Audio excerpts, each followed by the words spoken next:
And welcome, ladies and gentlemen, boys and girls, to another exciting episode of Hollywood Backlot with Lou and you. My name is VashSky. I'm going to be your host of today's ceremonies. Unfortunately, not on camera. But with me today is somebody who is here to regale us with tales of Tinseltown and sing us lullabies from La La Land, from the great beyond. It's Lew Wasserman's Ghost. Hello there, Lew. Howdy. I'm also in the great beyond here as far as being on camera because I'm shy. What can I say? But you know how you look at something forever and then you don't realize what you're looking at? You know that backdrop of ours with the Mitchell camera there? Why the hell is it open? If you look at the side of it, you see all the little gears and stuff, and that's supposed to be undercover so the film doesn't get exposed the wrong way. But you know, whoever did that sort of goofed. But anyway, I've been looking at it for weeks and weeks and weeks now, but I just noticed it. So let me see this actually. Let me see what you're talking about. See all the little gears and things? That's all. It's a blank thing. Normally, it's a cover, you know. And well, whoops. Well, don't worry, we'll cover it up. Don't worry about that. Fog the film. Say. Yeah, fog the film indeed. Speaking of films. We've got some box office news to share. Ooh. Exclusive from Deadline, just as Warner Brothers is opening their 7th original movie this year with Paul Thomas Anderson's One Battle After Another. The motion picture studio can celebrate being the first to cross $4 billion at the global box office year to date. It's the first time that Warner Brothers has crossed $4 billion since 2019. I'm assuming that means the denizens of that tower are happy guys and gal too. So I would think so. The Animaniacs are thrilled, I hope. Yeah, I hope. Hopefully, they are thrilled because I've heard all kinds of things about David Zaslav and how he's ruining Warner Brothers and right, damaging it, and paying off their debt and making movies that make money. Boy, that'll ruin a studio almost instantly, right? Yes, you would think so. You would think it'd be the worst crime ever. Let's see. Let me give you a basic truth, everyone. Yes. People don't know nothing. So when you hear stuff like that, just chalk it up to people don't know nothing. They sure don't. Warner Bros. First studio this year to cross $4 billion at the global box office by Anthony D'Alessandro over there at Deadline. Let's see right here. It's the first time that Warner Brothers has crossed $4 billion since 2018. This time, the studio pulled it off with 11 theatrical releases versus 20 titles 6 years ago. So that's the most remarkable thing about this is that... when we figure inflation, it's not quite as remarkable as it sounds, but it's still quite a benchmark. True. And the money coming from the large screen format theaters at a higher price, too. So... Yeah, that's a fair point. But they did outgross Disney with less film this year, which is truly remarkable because you would have thought that, with all the big tech balls, they outnetted them quite a while ago, but that's just me. That's an interesting point. It's not how much you make, it's how much you keep that matters. Right. That's a fair point right there. And I think... I think you're exactly right. I think they because of Zaslav's decision making when it comes to these productions and keeping these budgets down and really doing smaller scale fare along with the big titles, I think he's been shrewd in keeping these things profitable at a time when, it's not. You can't really say that with other studios. No, not even slightly. Even when they tell you the numbers, which they're not going to stop doing, right? So hey. Yeah. Now, how many of these movies have you seen? Here's my question, because I've seen F1, I've seen Superman, but I haven't, unfortunately, seen any of the others, and so that's 2 ahead of me. Yeah, that's kind of the other thing, Lou, is that I find myself going to the theaters, at least for some of the smaller fare, less often, and I don't know. I mean, I suppose there are audiences for each one of these, but they certainly aren't mass market films, I think. And they aren't the same audience for each one of these. That's what's interesting. Exactly. They're picking up all the various pieces of audiences out there. So good for them for that. Right.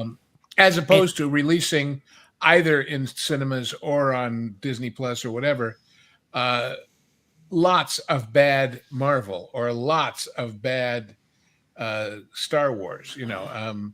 Just because you do it 7 times doesn't mean it's any good if all 7 of them flop. So there's a variety of appeals here, I think, and that's good. That's good.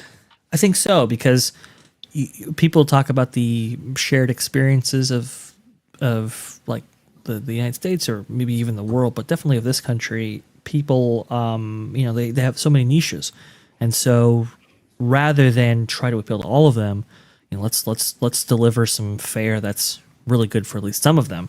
And it looks like that's the strategy here. It's very interesting. You get all of a particular audience, you do well. I remember many years ago when remember Virginia Slims, the female-oriented cigarette that came out.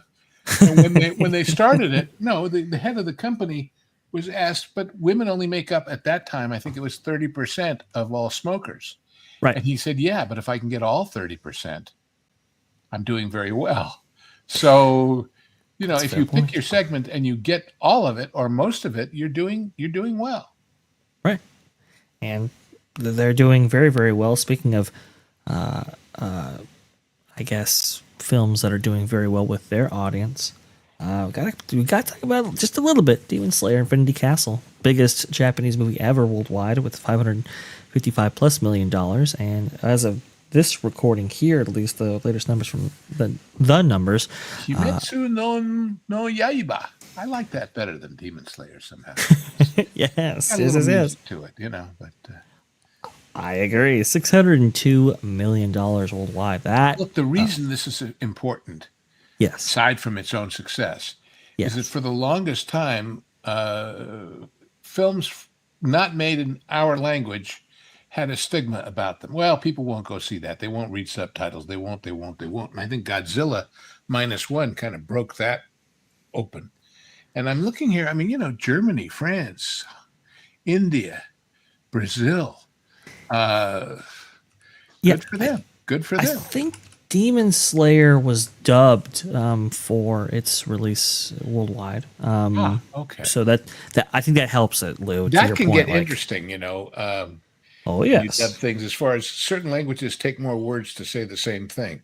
Correct. There's a famous case where a movie was dubbed, and it was a scene of a highway patrolman pulling over a guy in a car. And he yelled, "Pull over, buddy."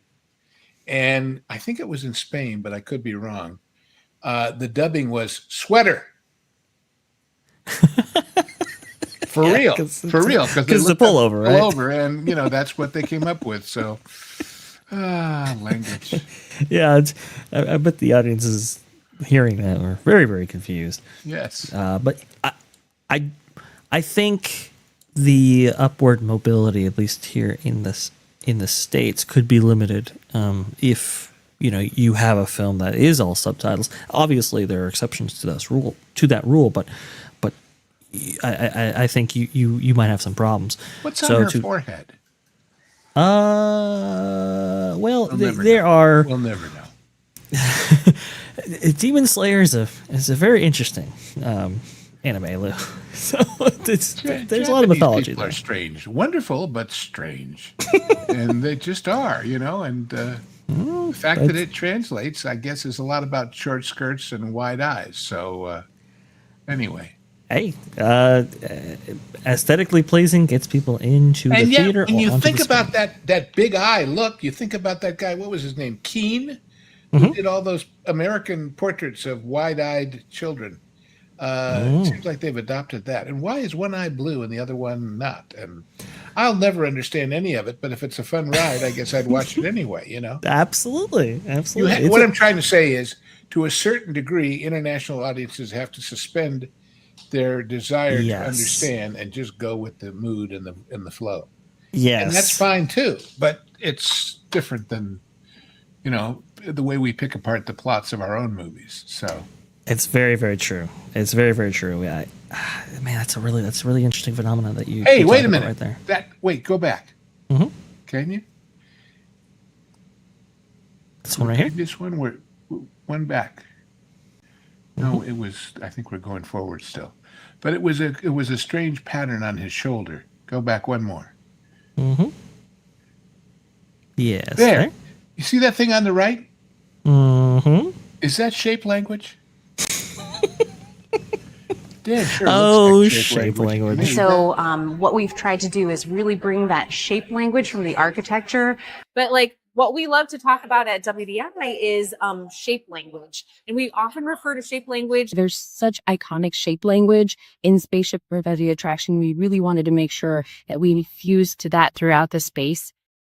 Shape language gets a shout out on all the way back up with Lou and you. I love it. Hey. Well, you know, that was people told me I should get in shape, and I replied, round is a shape. But meanwhile, well, we had to examine the shape of this trend line, that being ratings going down.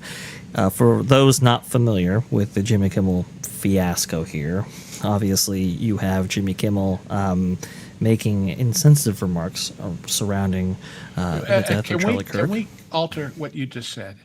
Yes. They weren't insensitive. They were known lies. Yes. They were known lies.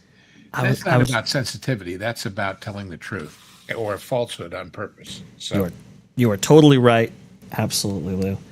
You see, I was attempting to make it more PC, but you are correct. Gentlemen, I tell you. You know, folks, for those who don't know him, VashSky is one of the most gentlemanly guys you will ever meet in this life. Certainly much more than me. So, well, it's true. Well, anyway, Jimmy Kimmel, yeah, okay, they're putting him back on, and the ratings are going in the toilet. And what else is new? Well, I kind of wanted you to dive in here, and we know that Sinclair and Nexstar, at first they were like, "Hey, we're not going to show this." Then they folded like a Tijuana street taco and had Jimmy Kimmel back on. My question to you want to is, eat one of those. I've been to Tijuana, trust me. Anyway, yeah, exactly. My question to you is, Lou, when the basic rule of life, everyone out there, you can say you heard it from me. When the taco doesn't go moo but goes arf arf, don't eat it. That's terrible. Oh, it's no. True. Oh, well, there you go. Anyway, now, Lou, the unique relationship. The unique relationship between the broadcaster and the network. Could you kind of illuminate the audience? Let's go through this again, everybody. And if you are a VIP member of that Park Place, you can read all about it because I've written about it there several times now. The network does not have a license. The network is not under direct control from the FCC. The stations do and are. Therefore, they must protect their license because they are obligated under the terms of it to only put on the air something that is of value and is fair and is honest and all that kind of stuff, or else the licenses could be attacked. Nobody's license was attacked. They preemptively said, we don't think our advertisers want to sell this stuff. But apparently they changed their mind. What can I say? And the question then becomes, when they change their mind, if the ratings continue to plummet as they already have, will the advertisers, A, buy it at all, or B, want to buy it at a much discounted rate from where they used to? Mm-hmm. So remember, when the advertisers pay less or not at all, Disney makes less or not at all because their payment for providing the programming to Nexstar and Sinclair and all the other affiliates is a cut of the advertising revenue. Right. So if that revenue goes down, as it has been, what did we say in the last 6 months? Kimmel lost 30%, 40% more of his ratings. Yeah, so, I mean, it's pretty dramatic. All I'm saying is, after you get past all the politics and all the posing and all the attitudinalizing, it's a dollars and cents proposition, just as Paramount said about Colbert. The show is costing them a fortune and not making back what it costs. Funny, we used to call that canceled in the old days of television.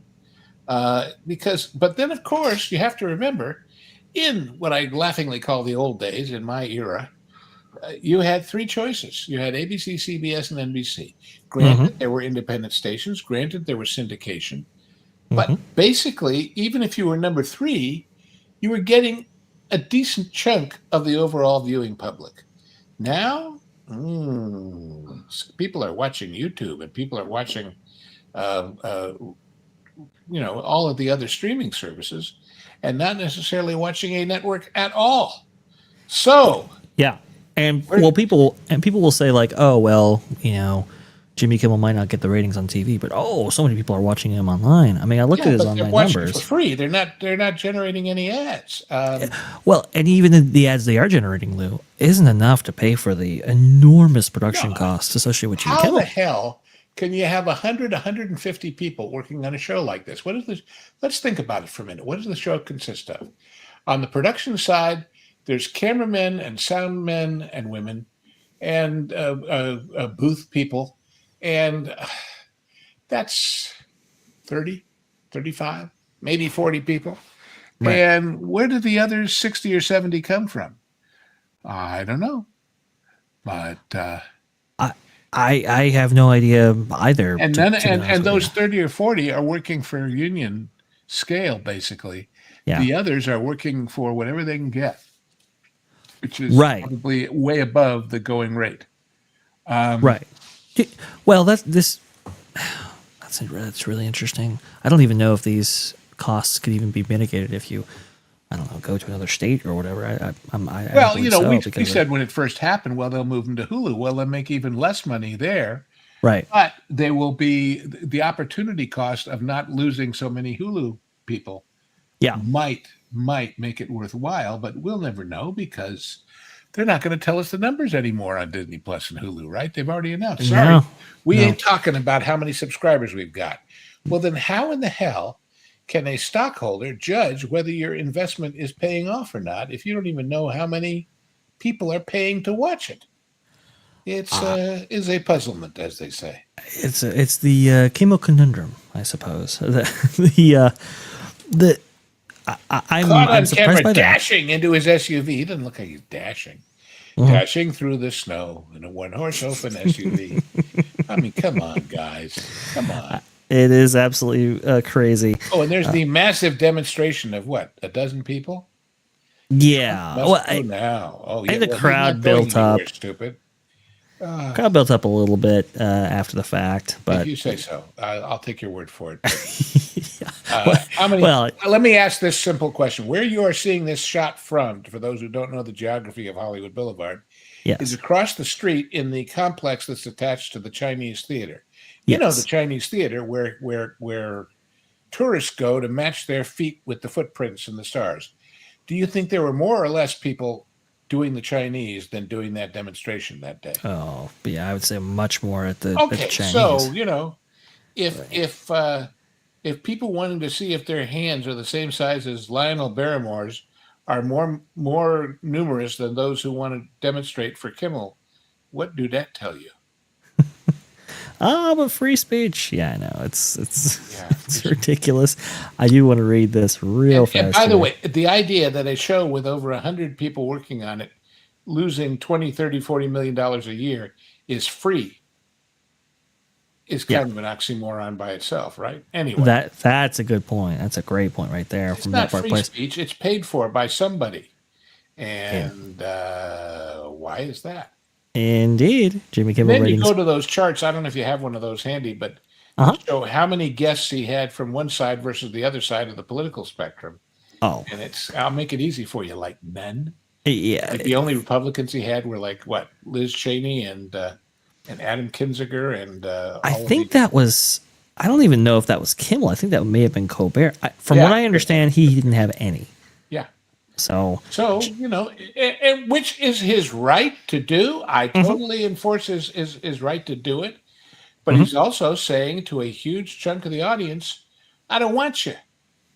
Yes. It's one thing to say, I'm not getting you, and I wish I was. It's another thing to say, not only am I not getting you, I don't want you. I don't want anything to do with you. Take your money and run. Oh, sponsors, if you want to sell something to those people, this ain't the show to do it on because they're not here. Right. Jimmy Kimmel ratings crater after brief comeback surge as mainstream media tries to pretend they're skyrocketing. September 27, 2025 by Marvin Montanaro. Let's see right here. Yeah, Disney and ABC spent much of the week trying to trumpet the big Jimmy Kimmel return to late-night television after the hosts spread misinformation about the Charlie Kirk tragedy as a ratings comeback story. On paper, the numbers for his first night back looked like a victory. Roughly 6.3 million viewers turned in on September 23rd, marking his strongest performance in over a decade. But the spike didn't last. By the very next night, viewership had plummeted to about 2.4 million, according to Nielsen ratings cited by Outkick. That represents a 60 to 70% overnight collapse. Plain terms, most of the audience that tuned in to see what all the fuss was about immediately vanished, leaving Kimmel right back in the rut he was in before the suspension. Yeah. And basically, a lot of the, it's like I always say, it compares with, that stat they always do about people saying whether the nation is going in the right direction or the wrong direction. Right. You can be on both sides of the political aisle and think things are going to hell. Yes. So a lot of the people that tuned in were saying, well, is he still pulling his BS? And they got about 20 minutes of it and said, yep, bye. So There you go. Yep, absolutely. Hey, Real Life Fake Wizards viewers have joined in. Hey, I very much appreciate that, Real Life Fake Wizard. Thank you so much. He is very much a gentleman. And we'll also be handing off our viewers at the end of the show to Ron from Follow Bradley's Fun over there at the Dish. So stay tuned, everybody. Awesome stuff right here. By the way, just a side plug-ola. If you have not watched Ron's visit to the car wash at Buc-ee's, you haven't lived, folks. Go over there and watch that video. It's just wonderful. For sure. I do agree. And I know the last time I was at Buc-ee's that car wash was that much fun. I would have gotten my car washed even if it didn't need it. That's all. Ooh. Very cool. Very cool. Well, greetings, everybody. Coming on in here. And is Fallon looking like, in that picture, sort of like, oh, I guess I got to stand with this guy. But, geez. Yes. See, you wouldn't want to be you. Yes, exactly. Protesters. Yeah, right. Yeah. Because the way you protest a president is by going in front of a TV studio and standing there with silly signs. Right. It's, they trumpeted a lot of outrage surrounding this Jimmy fire Trump. Well, you had that chance and you voted and you lost. No kings. Oh, God. No kings.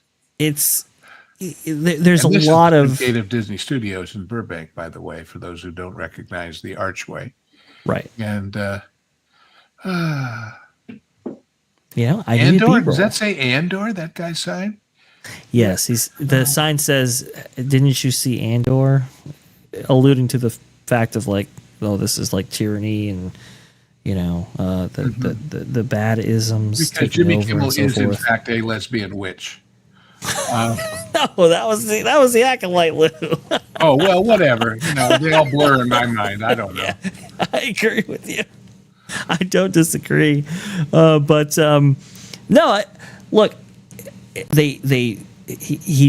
Jimmy Kimmel himself tried to make this a free speech issue. Got a lot of support from it, at least from one side of the equation. Interestingly, played the victim when really there was a real victim in all of this, that being Charlie Kirk.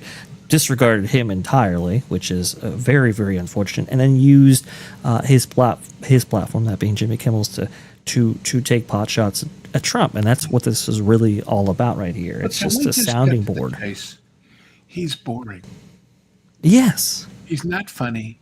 He's predictable, and he's boring. Right. People don't watch boring. They just no. He was the lowest rated of the three. They still find him boring because it's the same thing night after night after night. Correct. So it's like, who cares? He's yesterday's horse. Goodbye. Bring me somebody new. Indeed. Anyway, and I got somebody new for you. Here we go. Let me go ahead and put this on the screen right now. If I can. Something else. Where is my link here? Hang on. Give me a second, guys. I do apologize. Okay, I think it was from the New York Post. Give me a second.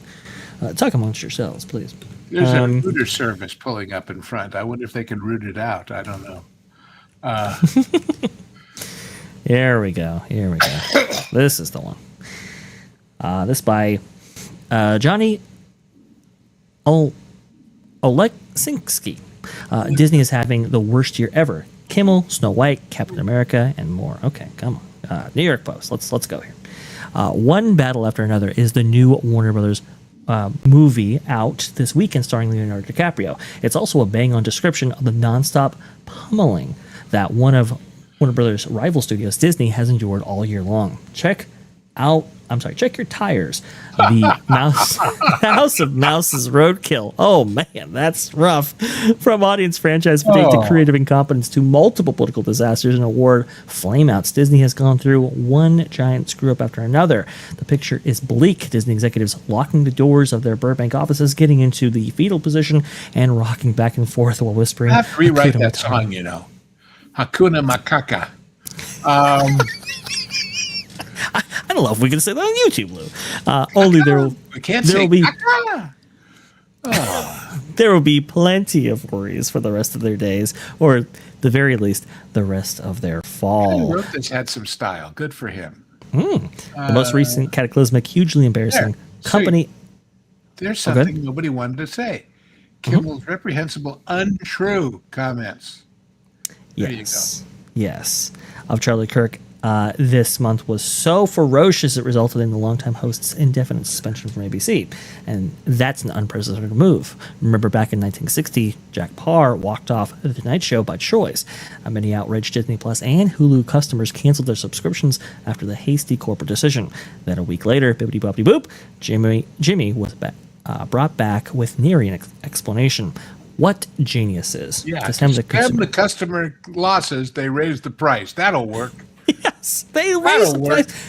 Lou, I couldn't believe it. We were doing T3PO live, and this was just, I think, a day or so. Yeah, I think Jimmy comes back Monday. We were talking about how crazy that whole thing was, and then right after, boom, raised the price on Disney Plus. And it's like, what are you doing?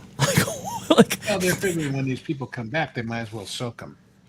So, soak them. Soak them. To stem the customer losses, Disney hiked up the price of its struggling streaming service price within days. But Mickey has been falling off a cliff for months. The company started out the year with a blizzard of bad press. In March, Snow White, starring Rachel Zegler, proved a veritable poison apple. The awful movie grossed just $205 million globally. $205 million globally. You got to think, folks. That's less than a third of Demon Slayer. And I'm sure Demon Slayer was produced for what? You're probably looking at a $20 million production budget. Maybe a little bit more. Versus this, I don't even think that covers the budget. I would be willing to guess that Demon Slayer was made for less than they paid Rachel Zegler. Oh, that's an interesting point, Lou. Wow. How profound. For the price of hiring an idiot who sabotaged everything. But hey, what the heck? That's 2017's Beauty and the Beast, by contrast, did $1.26 billion. 'Twas the flop heard round the world for sure. Was its mega failure because of its star's outspoken and the guy who wrote this is bucking for Nolte status, isn't he? He's good. He's trying anti-Israeli politics or its horrendous quality. A deadly cocktail of both, methinks. It wasn't just that. You remember that essentially the idea of releasing these live action remakes is to have something with a built-in audience that you release. And like every remake, live action or otherwise, the first thing to do is change it so that the people who would have tuned in because they love the original see nothing there of the original and reject it. Exactly. And, the first time people were exposed to this largely was the weird comments of Rachel Zegler saying, we're not going to have a prince that saves her. We're going to reimagine the character of Snow White entirely and all these things. So the built-in audience that you would have maybe had come see this film were like, no thanks. That only left one side of the equation. And then Zegler doubles down with not just anti-Israel posts, but also too anti-Trump posts, and it just gets worse. And then you have obviously the horrendous quality that just destroys any chance that this movie had. I mean, it was crazy. Beyond late night pinheads and princesses, there would seem to be dark clouds hovering in every corner of the Magic Kingdom. Remember how Marvel and Star Wars were supposed to be Hollywood's only hope, how Pixar was the shining future of animation, and how the streaming service Disney Plus would emerge the fairest of them all. LOL. Exactly none of that have proven true. The entire world is sick and tired of Disney's IP that it overplayed its hands with. They pumped out too many awful movies, too many boring, confusing TV shows, and fans got fed up as a result. Talks about Fantastic Four, talks about Captain America Brave New World, and the only thing that was anything of quality was Lilo and Stitch. But as this writer actually brings out here, it was one of its lesser titles back in the day. And, you know, there can only be so much of the barrel you can scrape. Lou, I mean, this is all stuff we know. I mean, I appreciate the guy's style, but yeah. So, well, I think the most noteworthy thing here is that I think everybody is starting to notice to a point where it's becoming mainstream news. It's becoming just fact. To me, the biggest indicator of what's going on has been the utter lack of interest, response, reaction to this trailer for the Mandalorian and Grogu. It's like yawn, sigh, what? That again? Who cares? I mean, at least no enthusiasm whatsoever. Are negative. They're reacting, but this is like, no enthusiasm whatsoever. Yeah, which is really profound because I remember when Force Awakens, you know, that trailer launched in 2015, and how, I mean, it just took the internet by storm. People were raving about it. People had, there were some arguments, and there were some people who were critics of it, but also too, you had a lot of people who were excited. You had a lot of buzz. You had a lot of, conversation in the zeitgeist that really took over social media and elsewhere. Here, Star Wars has been gone from theaters for 7 years. It will have been 7 years by the time this is released. And yet, nobody cares. I mean, literally nobody cares. Exactly. Nobody's eagerly awaiting the next one because they've been turned off by all the TV shows. Exactly.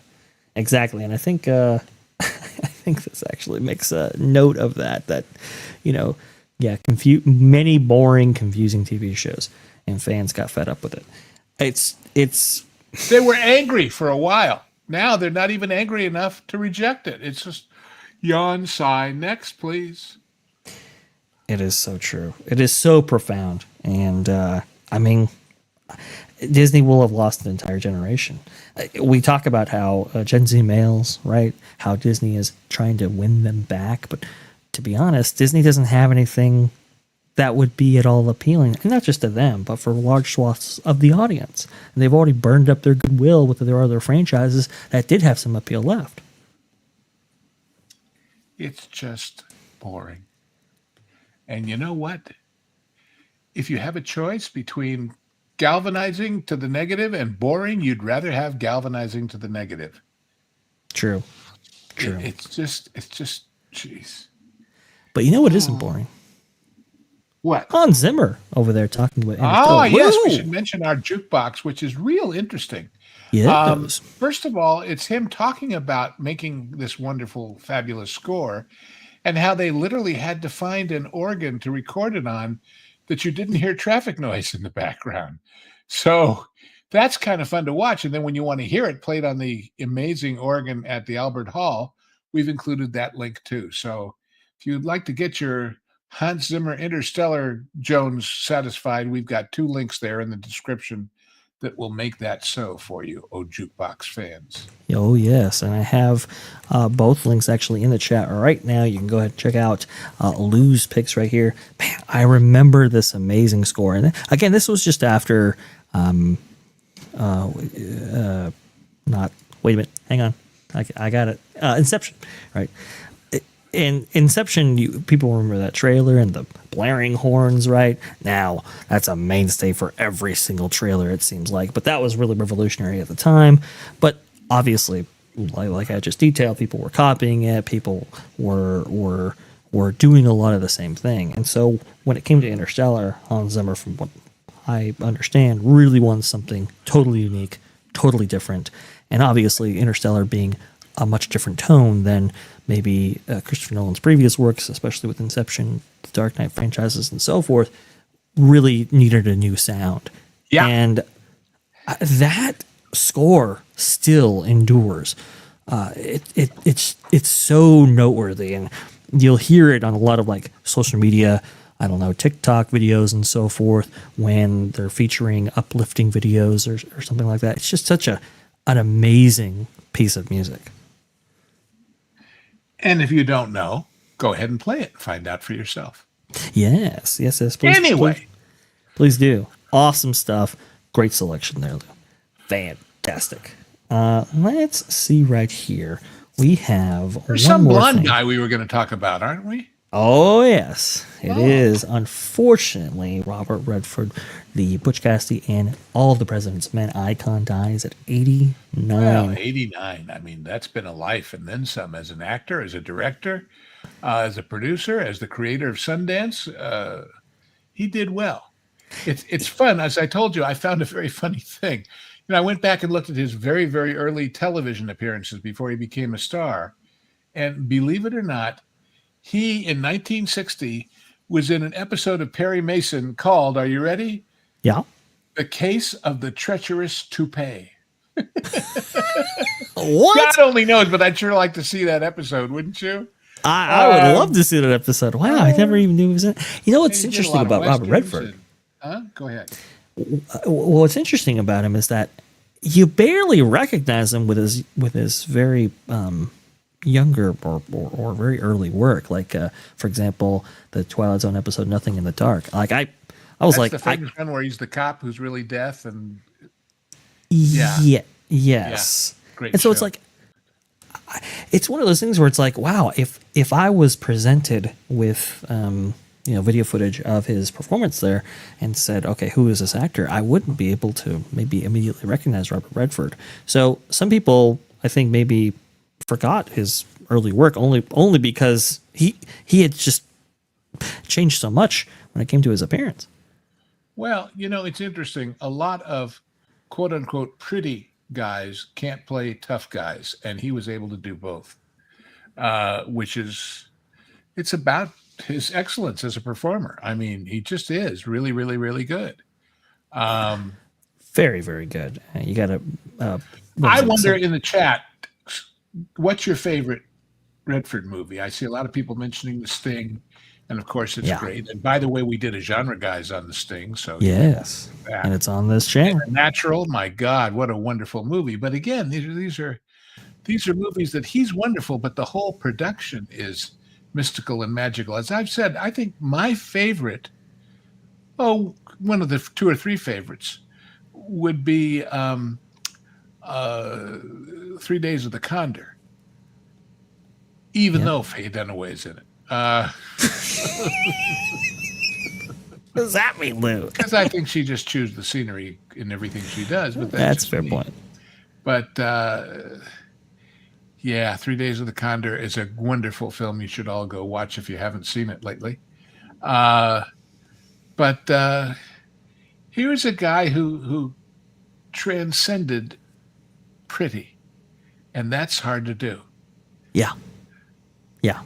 And it's we've seen that maybe with Brad Pitt, but Robert Redford, I mean, just so but Brad Pitt accomplished. has done it, but only many, many, many, many years later. Correct. Yes. Redford was able to do it early. So anyway, it's just so good. He stars in what was Scarlett Johansson actually as a 12-year-old when The Horse Whisperer, which was very interesting. He would later star right next to her, along with Chris Evans and Captain America: The Winter Soldier, which speaks you figure to the guy's range. career, The Natural, Out of Africa, and Pete's Dragon. Yeah, I know. I know. I mean, what a range! And then of course he directed Ordinary People and won the Academy Award for it, and for directing it, and The Horse Whisperer. Legend of Bagger Vance is a very underrated movie that he directed, I think.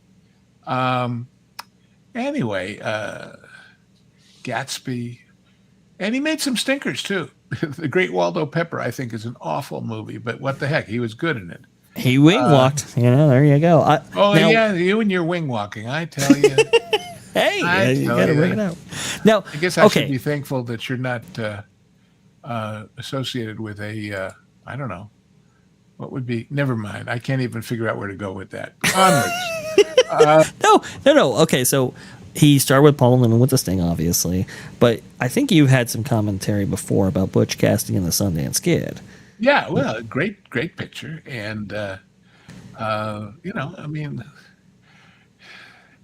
he played serious without taking himself seriously. That's a very rare thing, too. Right. That's Sneakers. That was an interesting movie. Sneakers is a very interesting movie. One I would highly recommend. Now, Eric Stratton says he's seen that Perry Mason episode, and I have them all on DVD. Lots of great cameos. You got to remember, Eric, at that time they weren't cameos because the people weren't famous yet. Cameo is when a famous person, kind of slumming, does something and is recognized. But that's a good point. Technically, Mike Todd invented the term cameo for all those extra people that are in Around the World in 80 Days. But anyway, and he was a good cowboy. He was a good urban cowboy. He was able to fit in no matter what the period or the mode of dress or the style. Which is insane. He's one of our last real movie stars, and we will miss him. We will miss him. Oh my goodness! It was very sad to hear. I understand it's a little bit old news now, but it was sad to hear the passing of Robert Redford. Just an amazing actor, amazing personality. And let's go over a little bit with this, the Sundance Film Festival. I actually wasn't fully aware of his ties to it. It was all his. He created it. Right. And Sundance became, and to some degree still is, if you want to get your movie bought by the big guys, you bring it there and you get it in there, and that's where it gets seen. Which is it's pretty crazy because doesn't Robert Redford establish Sundance basically at his home? Back in what, 1970s? Yeah, he started it, and he said, let's make a place where people with independent films that otherwise wouldn't get attention get some attention. Right. And the rest, as they say, is movie history. Oh, man. I mean, that's really cool to be a great actor, great director, but also to provide opportunities for others to rise up in the industry by establishing something like Sundance and having it be so successful. Obviously, brought a lot of attention towards that area of Utah. And, Hollywood Walk of Fame, obviously. But look, it doesn't hurt to be good looking in the movies, okay? He's got a face the camera, knows how to love. That's a good point right there. You got to have more than that. There have been a lot of pretty men that never went anywhere because that was all they had going for them. So true. There is a gravitas behind that about him that very few are able to manage. So yeah. He was one of the greats, and it'll be sad to see Hollywood pictures without his influence. Well, let's put it this way: his movies will live on. A lot of people's don't. They're good in their time, and they disappear. This man's body of work will last long, long, long into the future. The way we were. There you go. Indeed. Ugh. Eric Stratton, Chris Gore has lots of Sundance and Redford backstories. There were also workshops for new writers and directors. Yeah. Oh, that's super cool. Oh, man. He cared about the industry and cared about bringing new talent in. And a lot of people get to the top and pull up the gate behind them. He didn't do that. So true, Lou. How many times have we heard about people who took on roles maybe previously and spoke out against them afterwards, or maybe they feel threatened. Yeah, a lot of them by somebody coming along and taking them off their perch. He never had that fear, or never expressed it anyway, and actually worked to the opposite. So there you go. Great stuff there, Lou. Class act, 100%. Speaking of a class act, we're lucky enough to hear from. Lou, what do you got going on in your neck of the woods when it comes to the genre guys and maybe some of the Well, other we stuff you're just doing? last night recorded a great pair of movies. We recorded, if you want to get ahead of us and watch the movies, Hopscotch. Talk about a class act. Walter Matthau playing a CIA agent who decides to upset the apple cart with Glenda Jackson and Herbert Lom, and that'll be coming here soon. But meanwhile, it'll be sooner on the Pro Show. And then we also recorded. What did we do? Oh, yes, we did a classic, one of the great musicals of all time, which is Singin' in the Rain, which I don't know if most people know this, but Singin' in the Rain runs 109 minutes, and there are 10 musical numbers in this thing. So you want to see an all singing, all talking, all dancing movie, boy, that's the one. And lots of interesting little trivia we discovered. For example, the famous Singing in the Rain dancing sequence took about 3 days to shoot, and Gene Kelly had 103 fever, and his suit got so wet it shrunk, and that was not fun. And Debbie Reynolds actually wound up with her feet bleeding from a couple of the dance numbers because she was not really a dancer. And supposedly Fred Astaire took her aside to one of his rehearsals on a different stage and showed her that even for him it was hard work and that's the way it is and get used to it. Wow. So anyway, great movie. And then our next two, should I blow the secret? I guess I should. Lauren had the greatest idea for it. We're calling them double features, even though we air them one at a time because we're now in a schedule because of everybody's other commitments to do 2 at a time every other week. Do you know what we're going to do next time as our double feature? Please. Okay. What if I told you we're going to do Vertigo and High Anxiety? Wow. Okay. How's that for it. a double feature, huh? I love it. And so there's things to look forward to as far as the genre guys are concerned. Yeah, a swimming in the head. That's pretty funny. Of course, High Anxiety, Mel Brooks's take on Vertigo, which he very happily got blessed by Hitchcock, who said it was great. Well, in addition to that, of course, I'm on with you on Tuesdays after the Pro Show when we do the theme park show. Yes. And then I'm usually on a Monday night and sometimes Wednesday night on the Pro Show. And of course here. And then I have big news. I've been teasing this for a while. I'm still going to tease it for one more week. But if you'd like to hear my very, very major news, folks, you better be here a week from today, because that is when I will formally announce and open to the world a whole new online enterprise that I'm going to be creating for you. And hopefully you will like it and enjoy it. So we shall see. But a week from today, the balloon goes up, as they say. Fantastic. I love it, Lou. And a great tease for all of us waiting for the next big thing. Oh, man. Can't wait. Very exciting. Big thing. What was that? Bruce on Briscoe County Jr. He was always talking about the next big thing. Anyway, Bruce Campbell. Right. That's a great show. Great music. Great show. Indeed. Well, Lou already talked about it a little bit right now, but T3PO Live is going to be on this channel every single Tuesday at 3 p.m. following the Bro Show. If you're watching the Bro Show, just keep on watching, and we'll take you through the big theme park stories. Obviously, that Park Place. Also, for more theme park content, that's going to be every single Tuesday and Thursday at 11 a.m. Eastern right there. So there's plenty of content to go around.